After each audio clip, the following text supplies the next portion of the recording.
महादेव शंभूच शंकरा. भस्माचा डोंगर गुरुचरित्रात सांगितलेले स्थान हे त्या स्थानाचे महत्त्व. इथे तुम्हाला दिवसा घेऊन आलोय.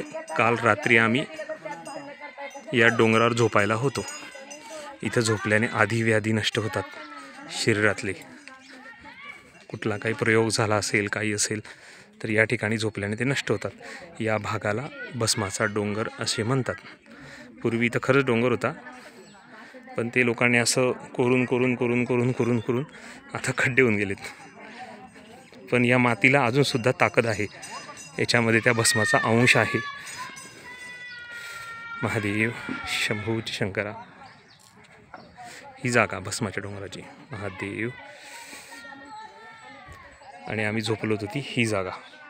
या जागेवर आम्ही झोपलो होतो काल रात्री पूर्ण उघड्याने. खाली काही टाकायचं नसतं, चाटई वगैरे रात्री, आणि इथं झोपायचं असतं.